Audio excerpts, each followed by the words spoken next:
Bwana, wahenga wanasema kwamba siku ya kufanyani miti yote inateleza. Hilo linathibitishwa, tunaenda kushuhudia mchezo wa Dar es Salaam Derby ambao utafanyika katika dimba la New Amani Complex, huku klabu ya wananchi Young Afrika ikiwa na presha ya hali ya juu kweli kweli. Sasa imebainika kwamba kuna baadhi ya wachezaji ambao wanatarajia kukosekana katika mchezo huo. Sababu kubwa ya wao kukosekana ni kwamba klabu ya Yanga ilianza kucheza mchezo dhidi ya Mashujaa Mwanza. Mchezo ulifanyika Kigoma. Baada ya kutoka Kigoma wakarudi mpaka Dar es Salaam, wakaenda Arusha kwenda kucheza na Fountain Gate.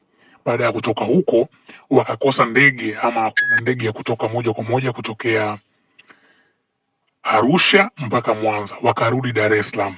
Baada ya kufika Dar es Salaam wakatoka moja kwa moja mpaka wapi? Mpaka Mwanza. Baada ya kumaliza mchezo Mwanza juzi, wakarudi tena Dar es Salaam, wakaunganisha tena na ndege mpaka visiwani Zanzibar. Angalia hizo safari zote za mfululizo, wachezaji hawajapumzika, uchovu ni mwingi. Kuna baadhi ya wachezaji wanazungumzwa ni majeruhi. Moja kati ya wachezaji ambao wanazungumzwa ni pamoja na Pacome Zouzoua Pedro. Pacome amekuwa ametoka kwenye majeraha. Kama tunavyojua msimu huu kuna baadhi ya mechi aliweza kuzikosa, lakini badala ya kufunga alikaa katika mchezo ule dhidi ya Fountain Gate, alikaa akasema kwamba Pacome amerejea katika hali yake, lakini badala tu ya kucheza dakika 120 dhidi ya Azam FC aliyopelekea yeye kupata uchovu. Kwa hiyo taarifa zinaeleza kwamba ni 50-50 katika klabu ya Young Afrika kuelekea kwenye mchezo wa kesho. Inawezekana Pacome akakosekana katika mchezo huo. Mchezaji mwingine ni Yao Kwasi Atora. Bado Yao Kwasi yupo kwenye chini ya uangalizi wa majeruhi, hajakaa vizuri sana, ndio maana hata katika mchezo dhidi ya Azam FC alianza kucheza Kibwana Shomari. Swala hilo linapelekea uoga kwa baadhi ya mashabiki kuamini kwamba kesho pia kunaweza kukatokea na hatari ya kikosi hicho kuweza kupoteza mchezo, kwa sababu kama beki tena utamtegemea kuwa Kibwana Shomari, basi lolote linaweza kutokea. Kama mnavyojua pia kwa upande wa Hizra Mwenda bado ana mgogoro na klabu hiyo kwamba kuchomesha ama kuuza mechi. Mchezaji mwingine ambaye hata kuwepo katika mchezo wa kesho ni Mohamed Hussein Zimbwe Junior, japokuwa leo ameonekana kwenye press, lakini mwalimu anasema kwamba bado hali yake, utimamu wake sio vile. Kwa hiyo hata kama atacheza, kama ikitokea akicheza, basi hawezi kuanza, ataanza na Boka, yeye atatokea sabu, na kama tunavyojua kwamba bado ushindani ni mkubwa kweli kweli. Mchezaji mwingine ambaye anazungumzwa inawezekana akakosa katika mchezo huu, inawezekana japokuwa bado haijathibitishwa, ni Depu. Na sio Depu tu, Depu pamoja na Kaokelo Kale.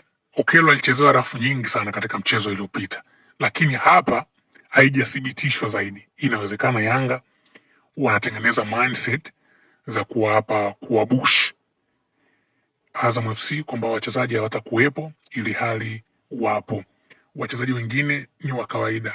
Hawa wote tunafahamu ni majeruhi ya kitambo sana sana. Kina Dickson Jobu pia na yeye hataweza kuwepo, lakini pia Damaro naye ni majeruhi, naye pia anazungumzwa kwamba inawezekana akakosekana katika mchezo wa leo. Kwa hiyo kwenye mchezo huu klabu ya Yanga inaingia na presha kubwa kweli kweli, kwa sababu wametoka kupoteza na sasa hivi wamebakiza kombe moja tu ambalo ni kombe la ligi kuu ya NBC.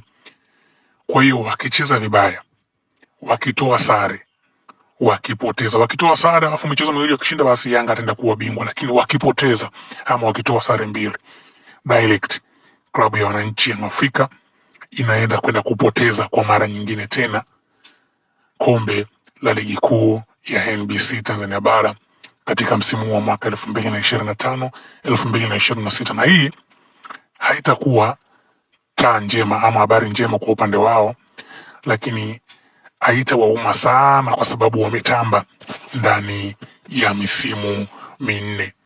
unaweza kutuandikia komenti yako hapo chini kwa namna hali ya kikosi hicho kilivyo. Unaiona klabu ya Young Africans ikienda kupata matokeo katika mchezo wa kesho? Hayo yote tudondoshee komenti yako hapo chini, na usisahau tu kusubscribe, kushare, kulike pamoja na kucomment. Bye bye.